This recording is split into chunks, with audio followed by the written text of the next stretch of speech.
Right, everybody, welcome to the Matt Fryer Golf Podcast. I am Matt Fryer, your host. And I'm Tom Fearon, your co-host. And today, this is our first ever episode. We're excited that you're joining us. We're going to be covering a whole host of things, and hopefully you'll be sticking around for the long term throughout the seasons that we have to come. I think we've got loads and loads of things to talk about, loads of trips, travel, special insights, behind the curtain things that we get to do on our main channel, which you don't already. If you don't, go over. It's Matt Fryer Golf over on YouTube.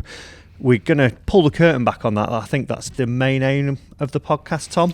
Yeah, I think so. I think everybody gets to see a very short version of your day, don't they? And don't get to see anything behind the scenes. A lot goes on in your 8 to 10 hour day. Yeah. You only get to cut half an hour, 45 minutes of it. So it'll be good for people to see, I think. Well, it might be good for them to see. We'll try and make it entertaining. Other people probably think 10 minutes of me is more than they actually need in their lives. But yeah, that being said, we've got loads to offer, I think, and we just want to share as much as we can from everything we do here at Matt Fryer Golf. So, first episode, Tom, if you haven't already, a little bit of housekeeping. Make sure that you are subscribed to all the social channels that we have, Instagram, Twitter, or X. Do you call it X or Twitter? Twitter. No one's moving to X. No one's moving to X. Instagram, Twitter, Facebook, and obviously if you are a audio listener, you can listen to it on any device, on any platform. We've got Spotify, Apple, all of those. We are getting it on every single one. And then also the YouTube channel that we have separately for the Matt Fryer Golf Podcast. Make sure you head over to there and subscribe. But episode 1, Tom, I'm going to hand over to you. And I'm just going to sit back and chill, I think. It's nice for me not to be doing everything, because that's all I ever do. I will try my best to lead you in the right direction. This is exciting, isn't it? I mean, how good does it look in here, first of all? A video leaked this week, first of all, and then went out 2 days ago, showing everybody the full studio. We're sitting in the corner. Yeah. How do you feel about it? You happy? In the naughty corner. Yeah, for how, like, where we were about, when did I move? So I think it was March time we moved out of the other one. We moved into the unit that we're in now. These were only built, they actually finished in about January time. We're still waiting for our car park space. Yeah, they're waiting on the lines, so they should be in shortly. But I think, from where we were originally to have what we have now, this bespoke facility that Golf Swing Systems were, really helpful within the design of it, the build of it, everything that we did, and also Foresight Sports Europe, to have everything that we have and the capabilities we have for the videos moving forward on the main channel. It's, it's something that I'm quite proud of. If I look back to, COVID times, I was stood in my garage, not being able to swing a drive. I could only really just about get a 5-iron in, and then to be in this, bespoke facility that's got top of the range sort of golf studio for those videos, and then this podcast space that everyone's seeing if you are watching the video of it. It's it's nice, and it fills me with a bit of emotion, really, because like I say, it's been a long journey from where I started to where I am now, to say this is mine, and yeah, it's pretty cool. I think that leads us on nicely to a topic I wanted to touch on today, which was take us all the way back, if you can, to, I won't mention how many years ago it is, but were you sort of 14, 15 when you started playing? Take us back before Matt Fryer Golf existed, and when you were just Matt Fryer the kid on the golf course. Yeah, 14. I had hair back then. Not much of it. But never known you with hair, I don't think. Seen some photos. No, it was 16 when I started. So for those that don't know, my dad's a PGA professional as well, and the one thing that, and I'm trying to do with my children as well, is never push them down the line of like, you've got to do this sport because I say so, whether it's football, golf, swimming, cycling, whatever it may be. He was very good in that he didn't push me to be, a golf enthusiast. He joined me at Warrington Golf Club when I was 10.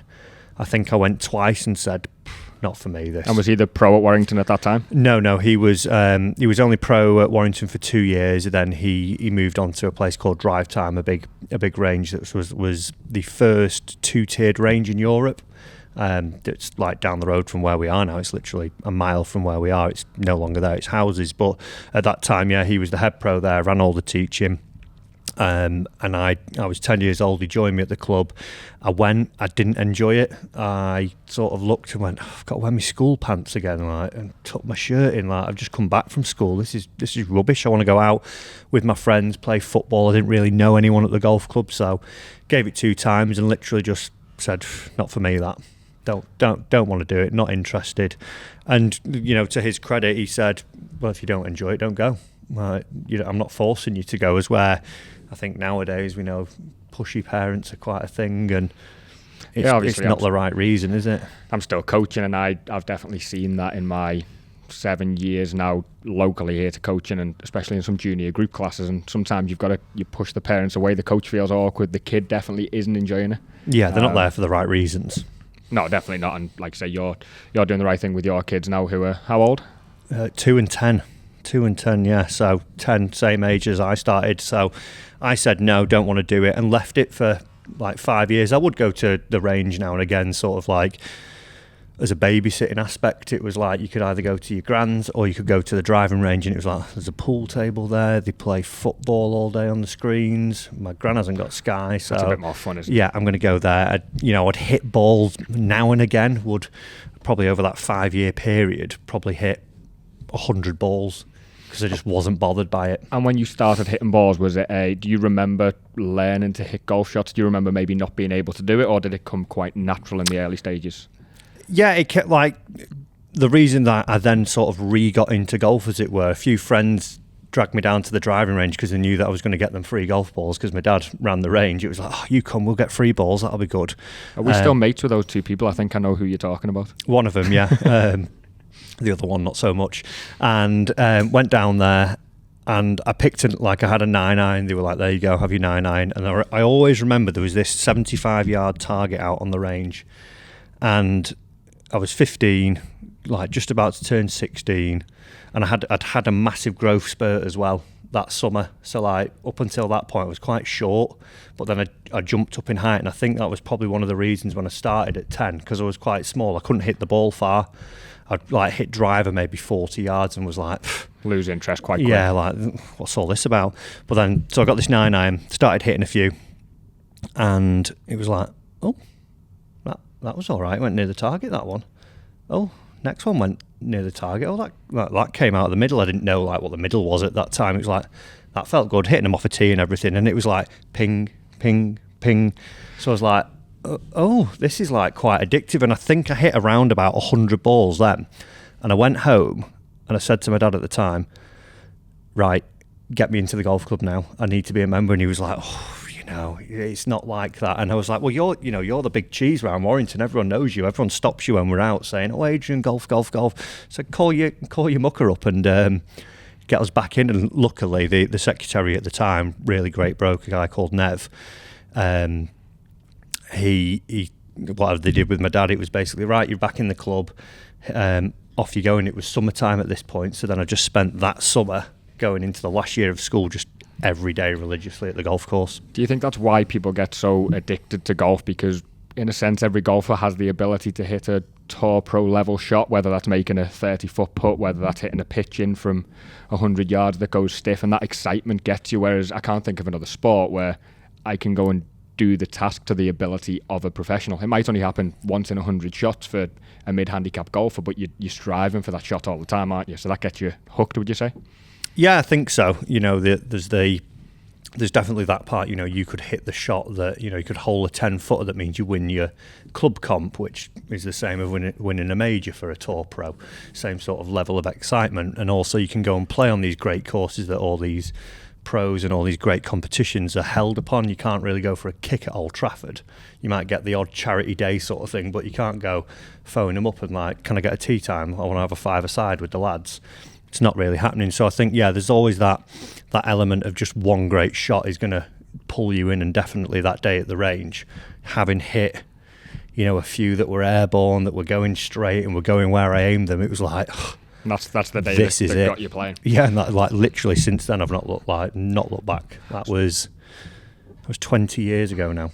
You've been in golf balls a while. Yeah. Nice. So then where did it go from there? Amateur career, club comps, etc. how did it look from then on? Yeah, so I definitely got the bug then, and it was like, I remember my first handicap being, I think it was 24, and I was disgusted at that because I knew a few people up at the golf club, and they were already low single figures or like high single figures or just getting round there. So I was like, 24, I'm a hacker, like I can't do this. Like, so I think within 2 weeks I was down to 18, and then I got very quickly down to low teens within the first year. And then just wanted to be a tour pro from there on out. It was everything I wanted to do was I want to get on tour. At that time, like the European tour was a big thing. Your European guys like Westwood, Garcia, and then you had Ernie Els was one of my massive heroes growing up, and Padraig Harrington, Tiger. Like I missed the start of Tiger's pomp. Yeah. So I wasn't playing golf then, so I don't remember 2000. Or I remember Dad watching it a little bit, but I sort of saw that dominance. So everything I did was I want to be one of these guys. Yeah, I think I was the same around about then. I think I was into golf because I'd played a couple of times, but played it on the Xbox. So Tiger Woods is, golfers' names, but in terms of that understanding what that dominance was, I missed a lot of that as well. But we look back now and you sort of wish you were a big fan at that point, don't you? Yeah, definitely, yeah. But, we got to see some great stuff. So, yeah, I did everything there. It was like pro. Didn't care what was going on at school. Would literally ditch school to go and hit golf balls. I was only doing Romeo and Juliet and other things that I've never used again in my life, so it doesn't matter. Don't listen, kids. Yeah, if you are listening, do go to school. It does matter. But yeah, everything was, I want to be a tour pro. Did okay, sort of as an amateur. Played some England stuff, played like Brabazon and things like that. It wasn't great. I would have liked maybe a bit of a better amateur career, but I think I was working all the time as well. And then I sort of went to turning pro pretty quick. I was fortunate that I was surrounded by, obviously my dad, and then I saw what other people were doing teaching. I saw what other people were doing playing. I saw how good people were, who were getting onto Walker Cups and things, and thought, well, I'm not going to be that. I'm not going to get a Walker Cup. What age were you then? I think I turned pro at 22, 23. Okay. Yeah, because I went to start work at May, and I was still an amateur. I think I did 6 months as an amateur there, and then turned pro. I was trying to play a local. I think it was 1836 tour and a bit of Euro Pro, a bit of Jamaica, and just tried doing that to start off with. I think that'd be a really good conversation, maybe not for now, but to go in the future and give people an insight into what it costs to go and play those events, how much travelling it takes, where you went, etc. But I think we could go into that for hours. But that's an interesting part of your life. Get a tour pro on who's maybe in that. Yeah, they've grafted. Yeah, who's in it and maybe still in it after 10 years, and talk about because it is scary and it is excessive what some of it does. So it didn't work out for me. And like again, I was very fortunate in that I sort of fell out of love of playing with golf at that time. I wasn't playing as much golf because it wasn't going as well on the course. I also had some good friends who were really good players, like a good friend, Scott Arnold, who lives back in Australia now, was world number one. I was caddying a bit for him. I was playing a lot of golf with him, and I saw how good he was, and I was like, he's struggling on European tour at the time and challenge, and I was like, I don't think I've got it. Okay, so is that where you turn your mind to teaching, and if we would maybe call it the PGA way? And what we mean by the PGA is not the PGA Tour, but your PGA qualifications, which, if people don't know, we went to do a 3-year degree, which is done alongside a job, which is sometimes in a pro shop or might be at a driving range. Was that when you decided to go down the PGA qualification route? Yeah, I sort of, and I was reluctant in a way to do it. I got to a point where I was just going to quit golf and get out of it, because I saw what Dad was doing, and I sort of looked at it from like everything I'd done from when I was hitting those balls at drive time to when I stopped playing. Everything I did was I want to be on tour. What would Matt Fryer golf be if he wasn't a golf pro? Not the Peter Crouch version. What I wanted to, one of my other passions at the time was snowboarding. So I was really into snowboarding. I was very lucky that I had a friend now, one of my good friends, who had an uncle who had a house in Whistler. So we used to go over there in winter. and I used to do a lot of snowboarding there. Went Chamonix, went various places. Used to go to Trafford Centre, to Chill Factor or whatever it was, and it was something because I'd always skateboarded and other like BMX'd as a kid as well. So it was always something like I wanted to do. So I was like, I got to a point. I remember I'd fractured my thumb at one point, so I couldn't hit balls anyway. And luckily it was during winter, so I was like, ugh, I'm falling out of love with it. I can't make it as a player. I don't really want to coach. Should I just go and snowboard? Should I go and do a snowboarding degree? Did you ever do a season? I didn't do a season. No, I sort of like I was lucky in that I then got my job at May. I saw what was available to me. I met great people like Rick Shields, met Natalie, who was the teaching pro there at the time, Pete Howe, who was my boss, and I'd started then helping a few people out, friends and other people. Like they saw that I was a good player and were like, oh, I'll just take a bit of advice off him, whether it's out on the course, and I saw them improving, which then I was like, oh, so like there is another side to it. And I'm guessing you took a lot of lessons as a junior, whether that's from your dad or another coach, so your understanding for helping people was quite high at that point anyway. Yeah, but I've been around it since I was 10 years old. Always like dad's obsessed with the golf swing and coaching. Obsessed is another statement. It's not doing the word obsessed very fair, that is it. And then been around like the lads who worked for him who were coaches. I went and took lessons. I had a guy called Alan who worked for dad, and then another one, John Haynes, who was my main coach for a long time. Is that because you thought it would have been difficult to take instruction and lessons from your dad? I know it wasn't. My dad used to try and give me instruction. I'd want to throw a tantrum. I wouldn't enjoy it. Yeah, I'd throw a tantrum. Yeah. I had a major hot head. I sort of looked at my dad as like, what do you know about golf? I seen you throwing tantrums until you were probably 33, last week. 34, to be fair. I haven't seen one for a while. Yeah, mellowed out now. It's a shame. Changed, man. So I didn't have dad as my coach just because I was a bit like stubborn and blah, blah, blah. But then as I turned pro, I did take lessons off him because I wasn't so bothered about my playing, and it wasn't the be-all and end-all to me. I was a bit more chilled and sort of let my guard down in that sense. But yeah, I sort of started giving lessons, seeing people improve, and the buzz I got from that, like, replaced the buzz I got from a good round. And the sort of I think and again when we talked of the highs and lows of a mini tour player, as it were, when you play in Jamaica Tour, 1836, whether it's Europro, even the local PGA events, it can literally be up and down. Play good one week, you get a bit of money.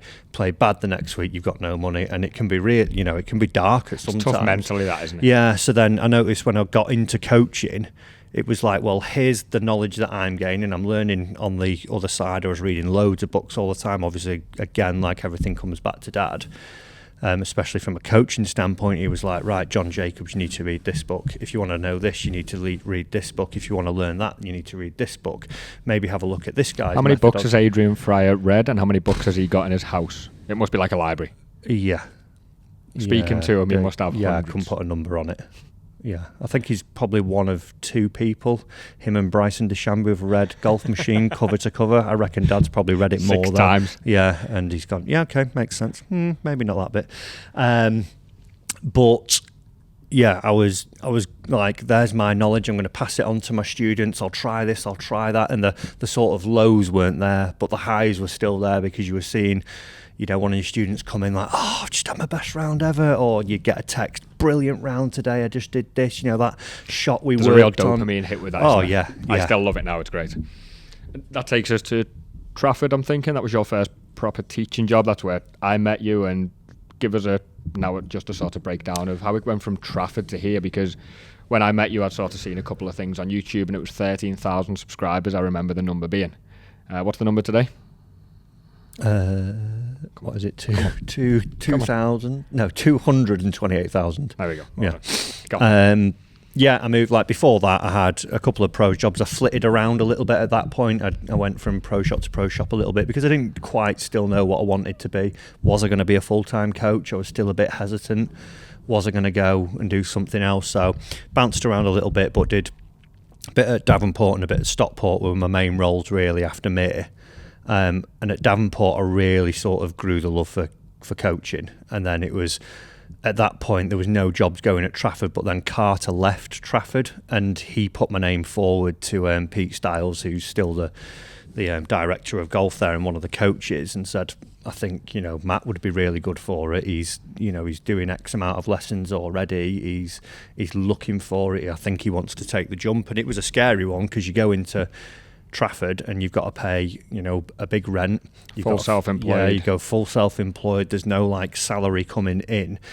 I've got mortgage to pay, I've got kids to pay for and stuff like that, and it was a little bit nerve-wracking, and I think there's a lot of pros out there definitely that get hesitant of that, and I will say it is definitely worth taking the plunge.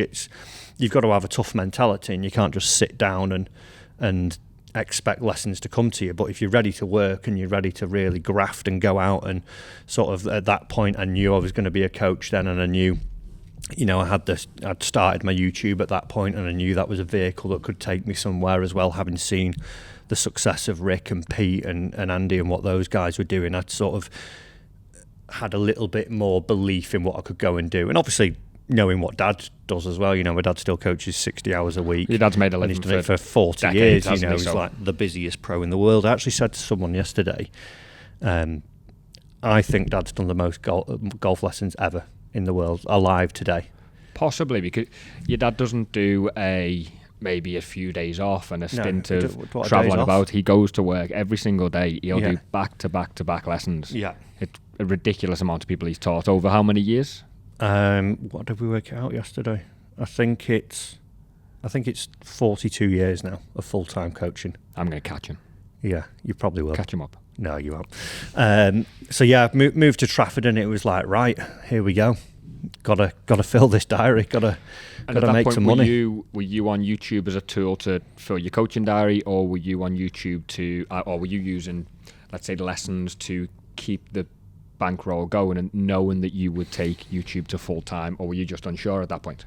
Yeah, I think, and what I will say here is that I was very lucky up until Trafford that I had a real sort of good knowledge and a good learning and an understanding of what professional golf looked like from the people that were good players, and then I also knew what like good teaching looked like from my dad and what he did and the people that I was able to surround myself with there. But then when I went to Trafford, my YouTube, I didn't really have a full grasp of what it was. It was I still remember this to this day. I used to watch YouTube like in 2008 and 9, and I used to watch SBTV. Okay. Do you know what that is? Not a clue. Right. So there's a guy called Jamal Edwards. Sadly, he's passed away now. He put Ed Sheeran on the map. He put Stormzy on the map. He put Dave and people like that. So basically, it was called Smokey Bars TV. And back at this point, like Spotify, Apple Music, all your streaming platforms weren't that big. So this was a way of hearing music, and I used to listen to songs on there. So I'd go on, and I remember it vividly. Like, I think who was the first one now? I found it the other week. Anyway, whoever it was. And I used to listen to, like, there was something called F64, Freestyle 64. So I knew YouTube like that. So I'd already been on YouTube watching it, and would do things like that. Then I would see like Mark Crossfield and those, and then Rick got his channel, and I was like, oh, wow, he's got YouTube. Like, this is sick.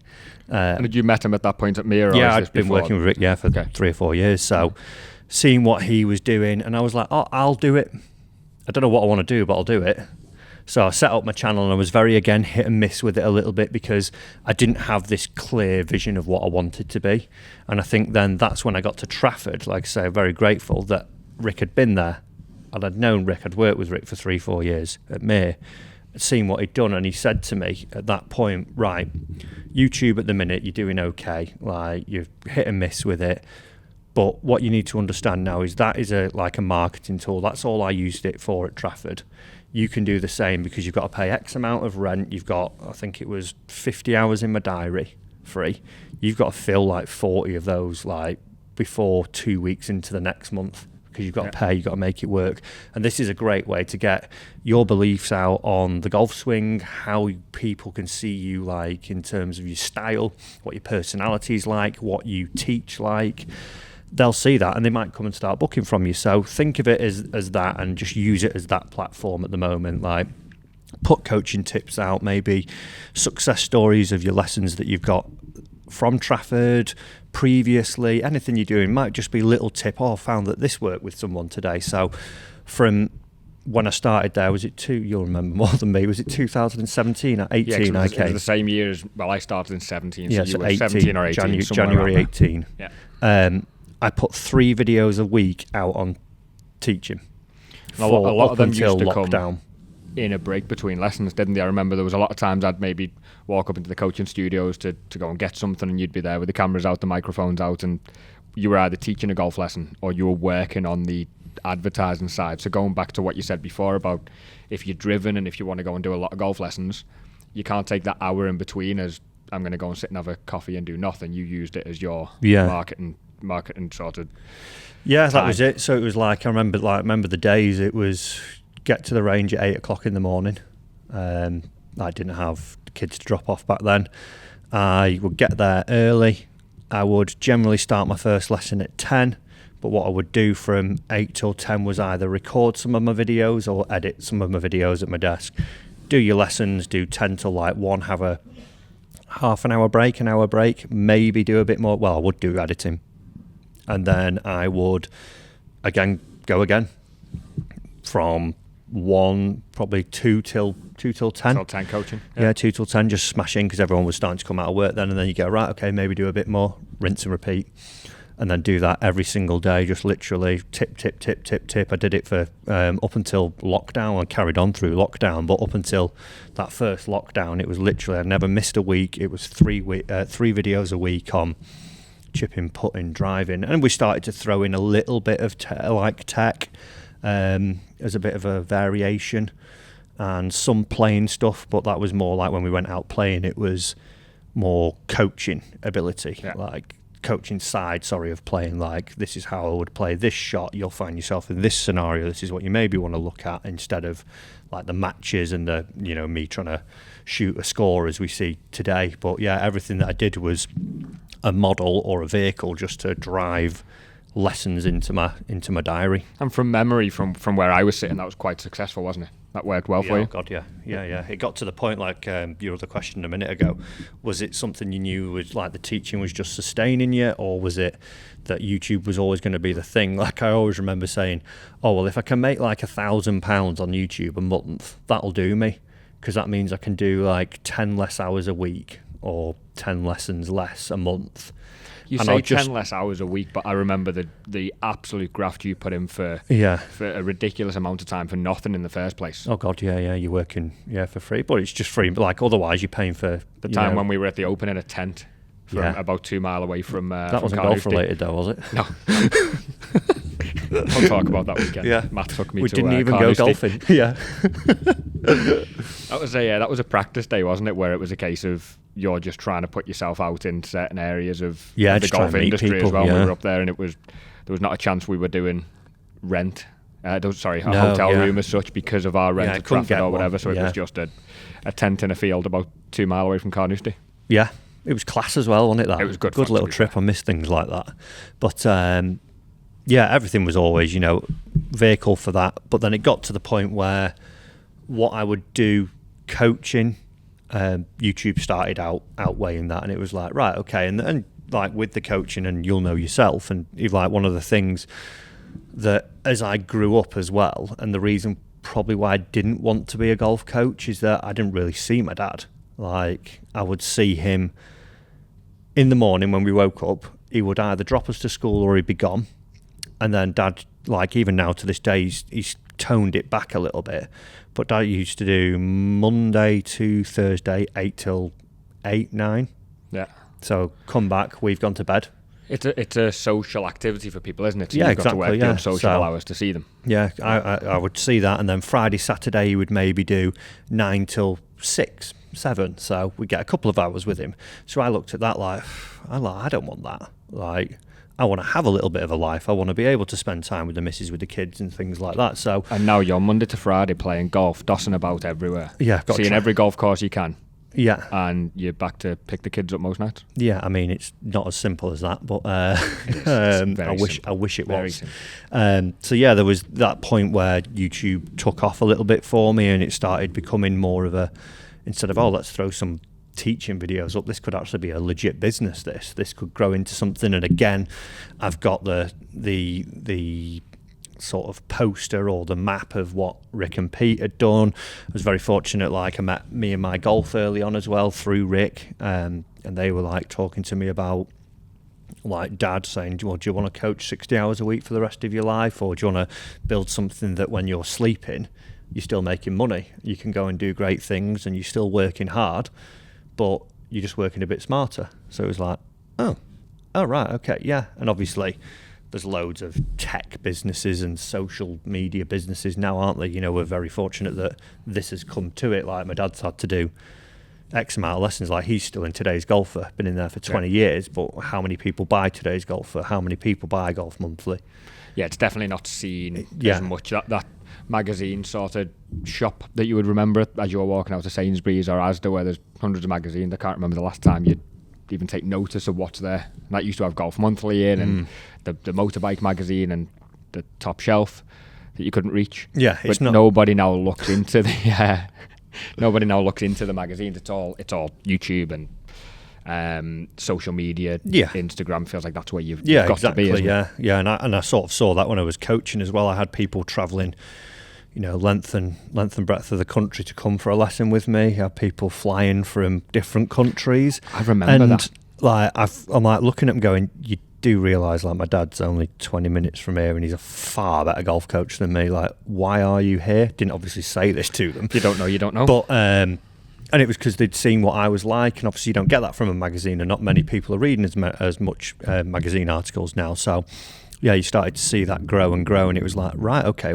we've hit like a sort of a tipping point here. What do you want to do?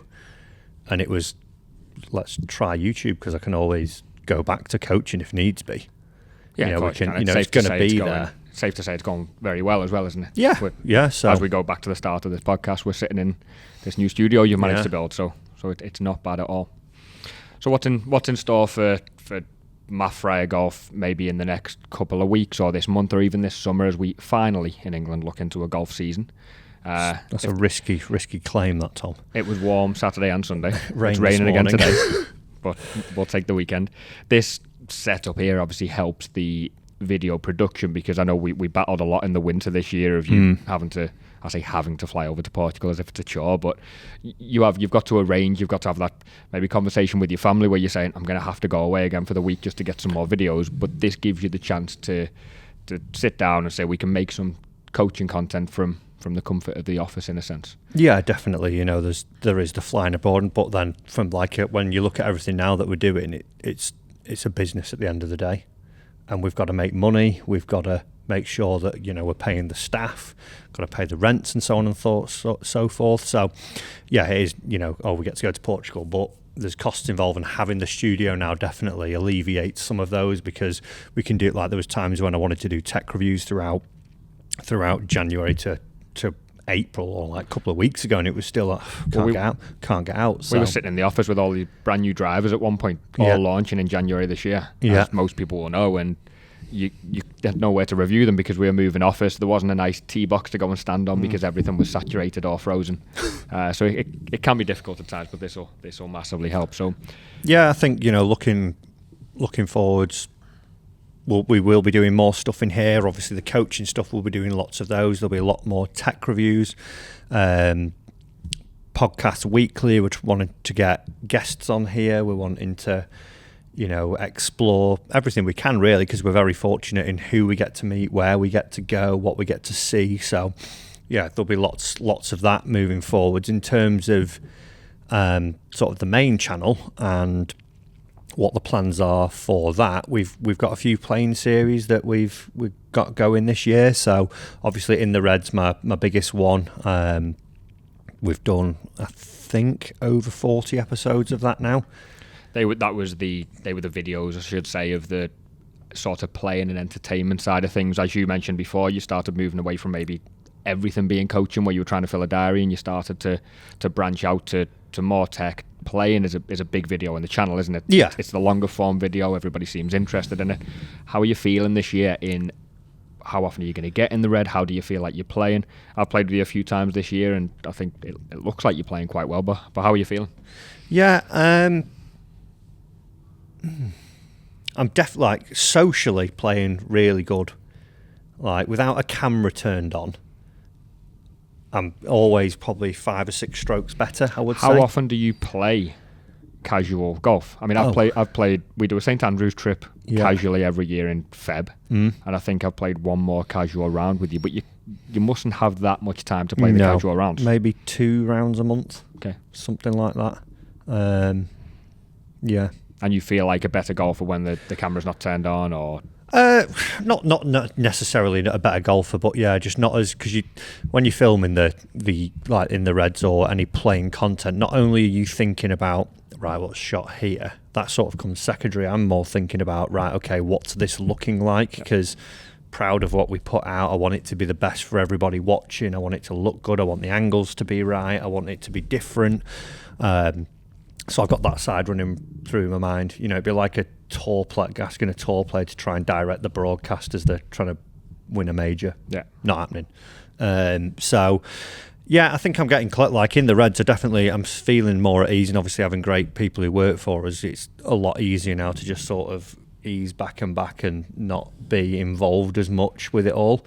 Where you want to get to is turn up to the golf course and go and play around a golf like put a nothing's mic happening. on me and, where you've been in the past is Yeah.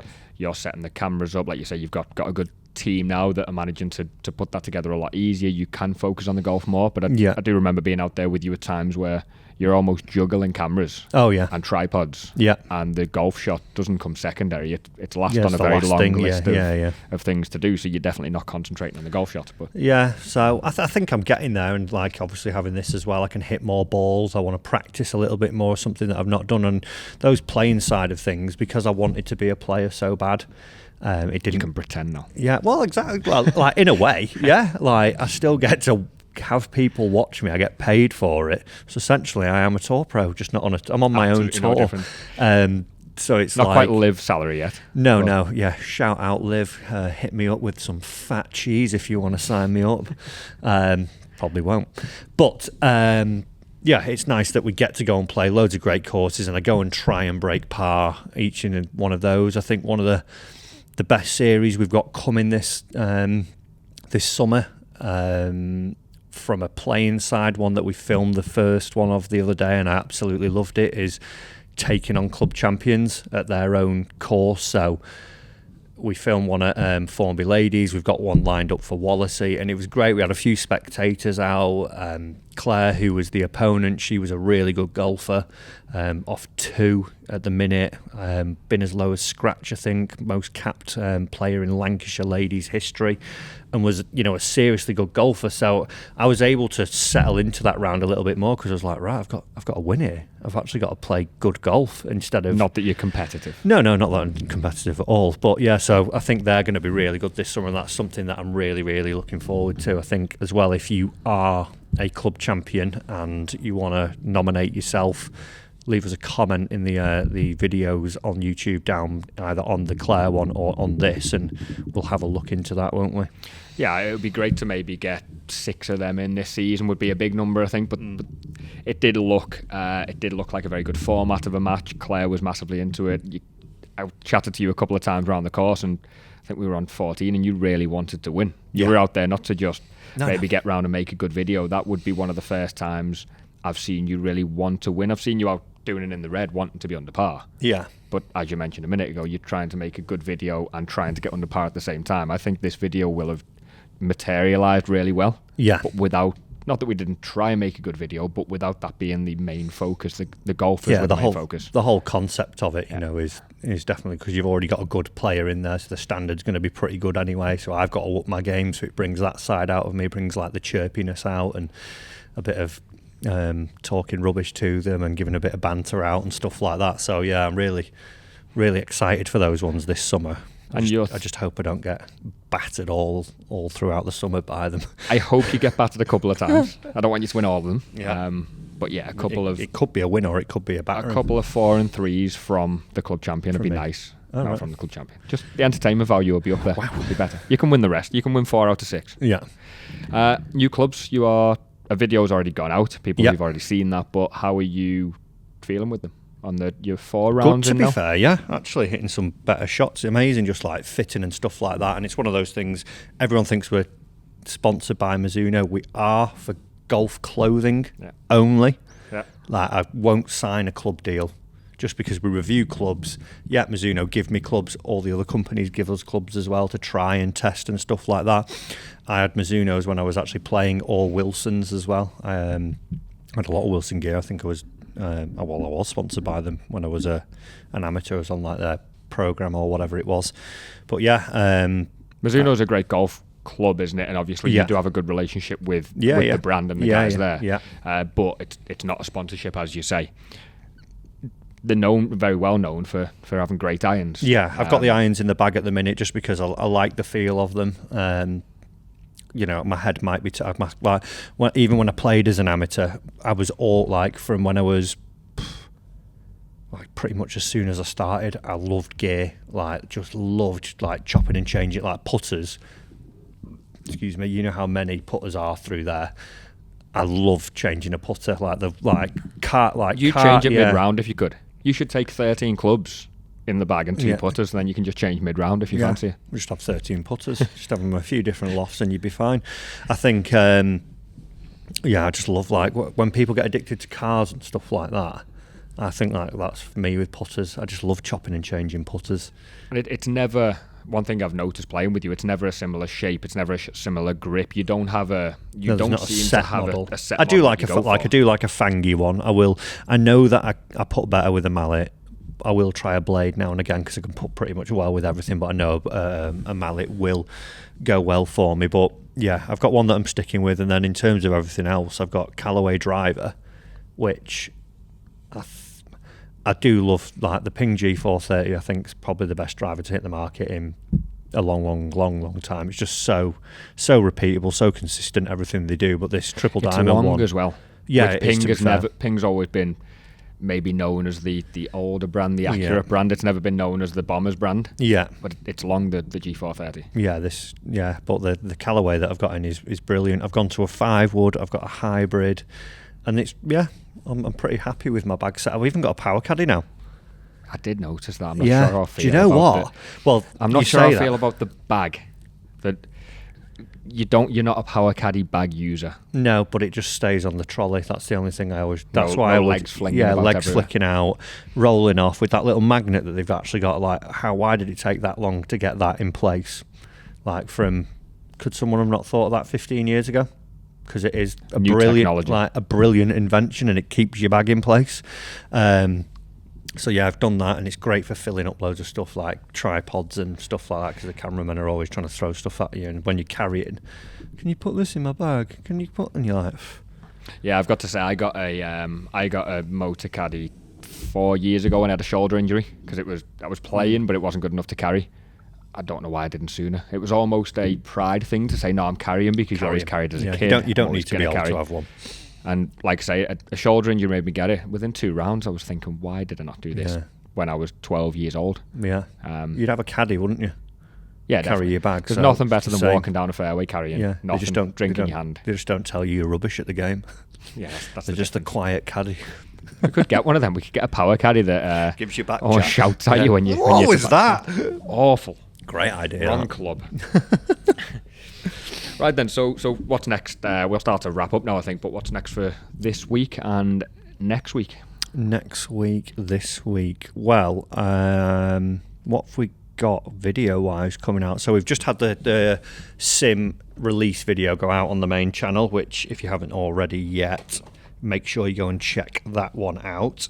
And then from there, I think, where are we up to? We've got a video that people need to keep going back to and commenting, liking, subscribing. Give us a little bit of information on that one. Our biggest ever giveaway on the channel, which is a Mizuno one, for a full fitting down at Bearwood Lakes, go and see Al, go and see Joe, get a full fit, a full bag for if you can come and actually play in a little challenge with me, which will be great. If you can't do that, if you're an international viewer, wherever you're from, we've also got a set of irons to give away from there. So that's in my iron fitting video, and you need to go and there's a comment what you need to put in there to be chosen for it. But I think that'll be a pretty good fun video as well, because we are going to be playing 9 holes at Bearwood Lakes as well. Yeah, a little bit of a challenge format. There'll be some challenges for you to complete along with the winner. Yeah, and see if you can basically win the full setup, plus possibly a couple more mini prizes along there, bundle prizes. So yeah, there's that one out there. But I think we've got a great lineup of playing videos. We've literally got back from Royal Liverpool yesterday, filmed another one there, and I think now we've got nine playing videos already in the bank.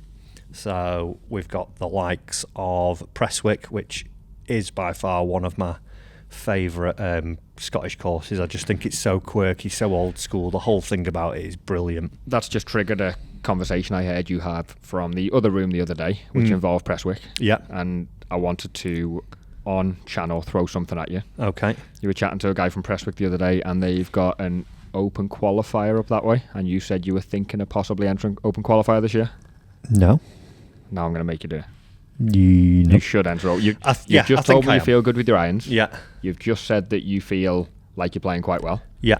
And then I don't know whether it was just a little bit of lip service to the guy up there the other day. Yeah. To be polite. Generally. But now you can enter open qualifier. Yeah, they've got Kilmarnock Brassy, which is next door. Well, obviously the Open is at Troon, which is next door to Prestwick, but there's a course up there, Kilmarnock Brassy, that we will be filming at during the week of the Open unless I qualify. Mind you, I could get early tee times. I'm sure they'll sort that for me if I need to go and shoot a 30-shot challenge.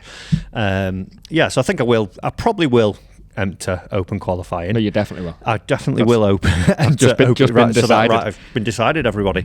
I think so. You get the chance to qualify for the Open as a PGA Pro. I think it's something that it's a privilege that you shouldn't that old never look a gift horse in the mouth. I'm definitely good enough to qualify if I have my best game there. If I played, I think either A star to B plus, I reckon I get through regional. Yeah. And then I can only get through to the next one if I play A star. Really well. Yeah, if I have an absolute dream round. But you never know, the fairy tale could be there, couldn't it? So yeah, I think it's something. I've not done it for a fair few years now. I should go back and have a go at it. And would you go and play that qualifier in Scotland, or would you play a bit more local to us here? I like Kilmarnock Brassy. Mm-hmm. I do like that golf course, and we've filmed quite a lot up there in the past. So I might go up there.